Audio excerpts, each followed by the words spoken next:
काल जो खुनाचा प्रकार झाला त्याबद्दल काय? तर या संदर्भामध्ये माननीय SP साहेबांची मी आज भेट घेतलेली आहे. सातत्यानं असे प्रकार वाढत आहेत तर त्याला आळा बसला पाहिजे या दृष्टिकोनातून कडक पावलं पोलीस प्रशासनानं उचलावी अशा पद्धतीची भूमिका मी माननीय SP साहेबांच्याकडे मांडलेली आहे. कारण हा प्रकार जतमध्ये घडला आणि हे सगळे लोक एकाच गावातले आहेत, नात्यागोत्यातले आहेत आणि हे प्रकरण सातत्यानं वाढायला लागलेले आहेत. तर परत असं काही प्रकरण घडू नये याच्यासाठी योग्य काळजी पोलिसांनी घ्यावी अशा पद्धतीची विनंती माननीय SP साहेबांच्याकडे केली आहे. जतमध्ये हा प्रकार घडलेला आहे, वेळी जर का पोलिसांनी रोखलं असतं तर ही दुर्घटना घडली नसती. बरोबर आहे. मध्ये जर हे सगळं शांततेत सगळा विषय मिटला असता किंवा कारवाई झाली असती तर हे पुढचं जे प्रकरण झालं मुलाचं मर्डर होण्याचं ते मर्डर झाला नसता अशी भावना आम्ही इथं मांडलेली आहे.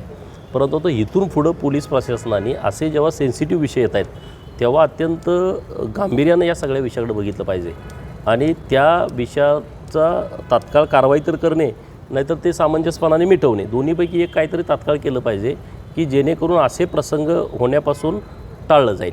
सध्या सांगली जिल्ह्यामध्ये गुन्हेगारी वाढत चाललेली आहे, त्या संदर्भात आपण मुख्यमंत्री गुन्हेगारीचा योग्य बंदोबस्त पोलीस प्रशासन करेल. त्यामुळं माननीय मुख्यमंत्री महोदयांनाही आम्ही सोमवारी हे सगळं कानावरती घालतो आहे.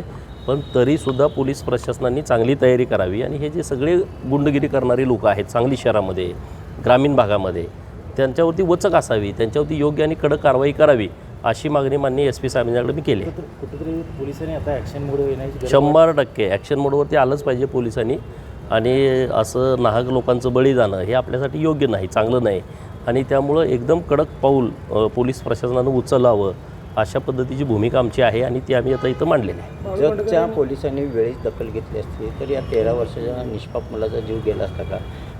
जतच्या PIच्या चौकशीची मागणी करताय का? हे बघा हे सगळं प्रकरण व्यवस्थितपणे माननीय SP साहेबांच्या कानावरती घातलं आहे. सुरुवात कशी झाली, पुढं पोलीस स्टेशनमध्ये काय झालं, पोलीस स्टेशनच्या प्रांगणामध्ये काय झालं, नंतर सगळा प्रसंग काय घडला हे सगळ्या बाबी माननीय पोलीस अधीक्षक साहेबांच्या कानावरती घातलेले आहेत आणि त्यांनी आता योग्य सूचना दिलेल्या आहेत. त्याच्यावरती आता मी बोलणं योग्य वाटत नाही, त्याच्यावरती माननीय अधीक्षक साहेब बोलतील.